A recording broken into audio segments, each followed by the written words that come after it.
What's up, everybody? James Duggan here. Joining me, Mark Medina. James, how are you? I'm great. How are you? I'm good. We're looking at some gameplay that you and I recorded in Novato, California, of Borderlands 3, the first DLC, which is Moxxi's Heist of the Handsome Jackpot. Yes, sir. Now, there have been updates and events to Borderlands 3, but this is the first paid DLC. Yeah, first of 4, I believe. And I know what you're thinking. Hey, this says gameplay, but I can hear your voice. Well, if you want just raw gameplay, check IGN.com, and you can find the same video with a similar title there, but we're going to be giving you some commentary as well as impressions of what we played. This is you playing right now. Yeah, there I go. There you go. I'm killing these robots with the green stuff. Yeah, and these are Hyperion robots, which we have not seen since Borderlands 2. Yeah. Here's me trying to shoot their armpits and shoot their arms off. Yeah, it was super fun being able to like target specific limbs and kind of shoot off. You can shoot off their legs, you can shoot off their arms, do stuff, different stuff like that. I mostly use corrosion weapons though on them because that does seem to just be the loadout. Destroy them that way. I guess what I liked about it is it's not just the Hyperion robots. You actually get a lot of kind of like factions fighting each other. And then you have all these different archetypes. This is the Riot Loader, which has a shield. There's an Exploder, and you'll remember all those from Borderlands 2. Sure. And, these are quirky enemies. They say wacky stuff, and then they actually, like, literally project a hologram of the move they're about to do. They literally telegraph their stuff. Yeah, it's like, I'm about to charge towards you, and then they do it.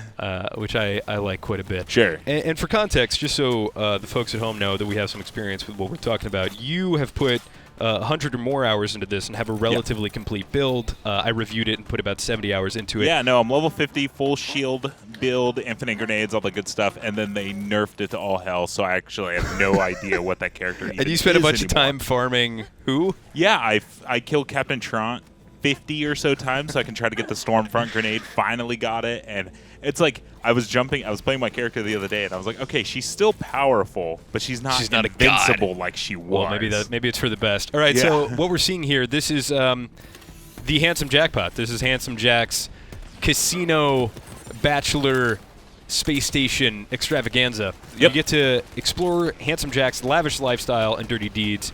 And the whole goal here is Moxxi is sending you on a mission because this is something that Moxxi initially had dreamed up of creating, and Handsome Jack kind of stole her idea.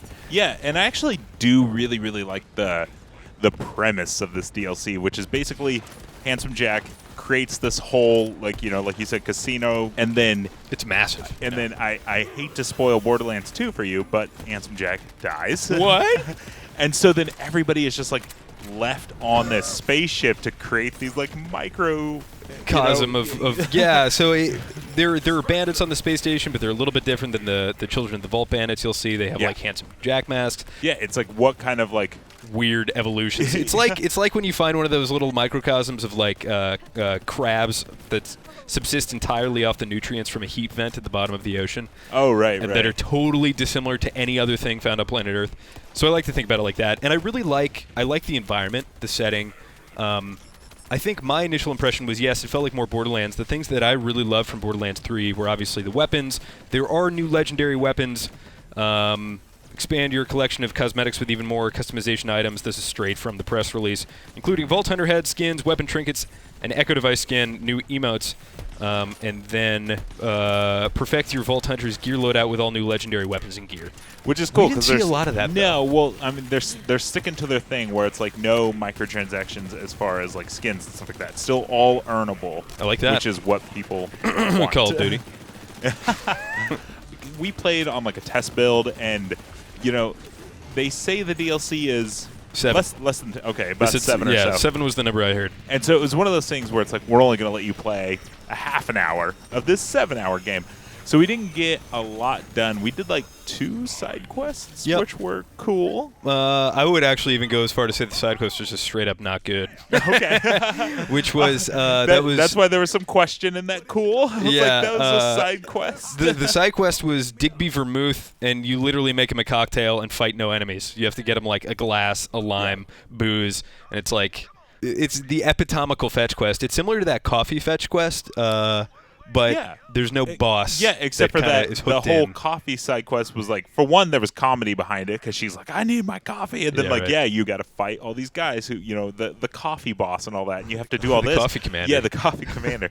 Where in this, it was literally there's no text. He's just like drunk, and he's like, go get me my thing, and then you get the thing, and then more text pops up, and it's like, now go here. There's no challenge. There's no enemies, and then we finish it. And he's like, cool, I'm good now. It was like part 2, and we were just like, we're not doing this. Yeah, so we're not doing part 2. We're good. So this main mission, though, which is what you're looking at right now, there's a new character, Ember.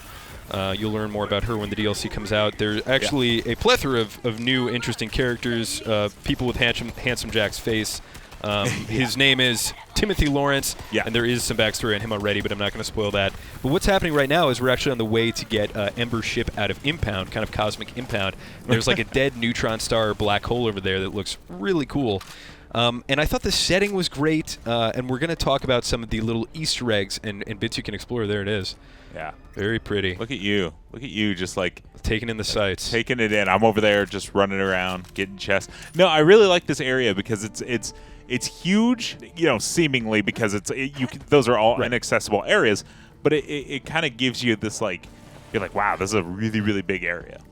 So let me ask you, I mean, I think the Mayhem mode, which is kind of analogous to like Diablo's Torment, that promised some kind of endgame hook, and it sounds like you experienced that quite a bit with kind of grinding and getting your character to this fun, broken place. I played mostly on Mayhem 3 through most of my like endgame grinding. Then they released Mayhem 4, which I have not even touched. So let me ask you, are you a little bit disappointed that is not being expounded upon with this DLC? At least as far as we can tell initially.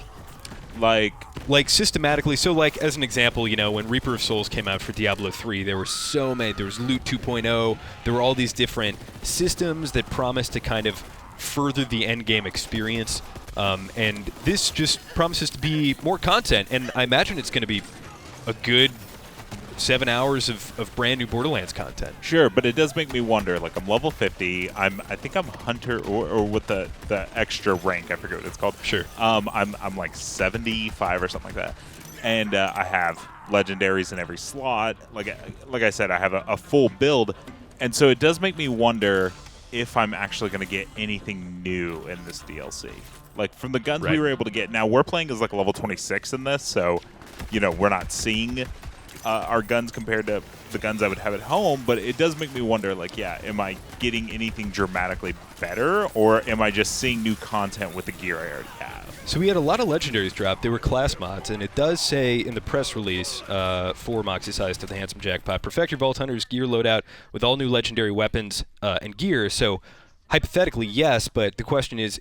Well, and new doesn't always mean better. Right. You know what I mean? Is like, very true. hey, this is a new gun, but it's demonstrably worse than my last gun, and this game is built all around builds. People have made specific characters, Flax crit build and Moses rest in peace shield build and stuff like that, and so it's like if people have the items they need for those specific builds, I don't know how much people are going to really want to mess with that. I know exactly what you mean. Speaking of new content, this is all new. This is kind of the VIP area, and these are exclusive to the Handsome Jackpot space station. Yep.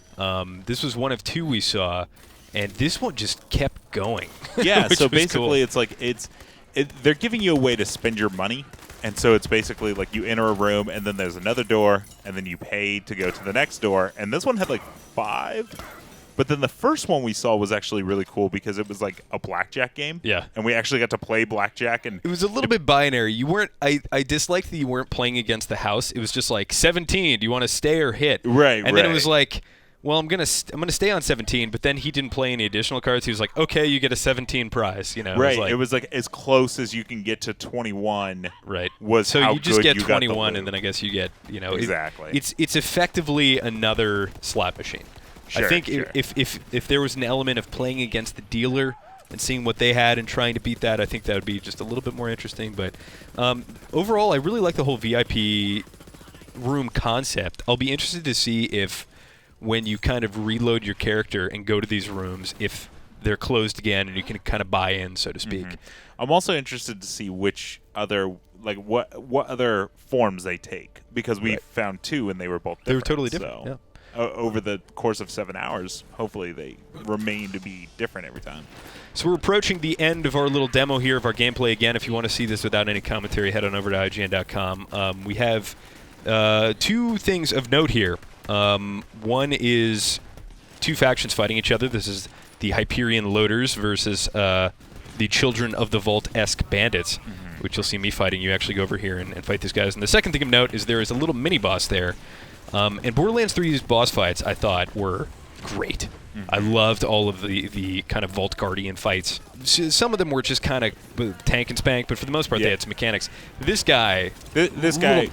Little mini-boss, 100% tank and spank. Yeah, this guy, I didn't even realize at first that I was even fighting a boss. I thought he was just a bigger guy. Maybe you'll see more of them later. And then I was like, oh, this is the boss. Okay. It does say, get a blast from Pandora's past when you battled the Hyperion forces that outlived Handsome Jack, including never-before-seen enemies and larger-than-life bosses. So... larger-than-life bosses, we just didn't get to see it in the demo. Yeah, you can expect that there's supposedly going to be some cool stuff still. So again, Mark and I got to play a very small chunk of this, only about 30 minutes. I think we were... Like, I'm definitely looking forward to it. Like, it was fun. What I played was fun. I'm interested to learn more, but don't think we're getting anything radically different. It's just more Borderlands 3. I hope that the real merits of this DLC are further than what we played, because from what we played, this again was adequate. I would describe it as. Sure. And I really would love to see the DLC expound upon some of the more interesting elements of Borderlands 3.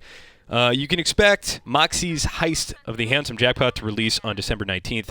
And for all things Borderlands 3, you're already in the right place here at IGN.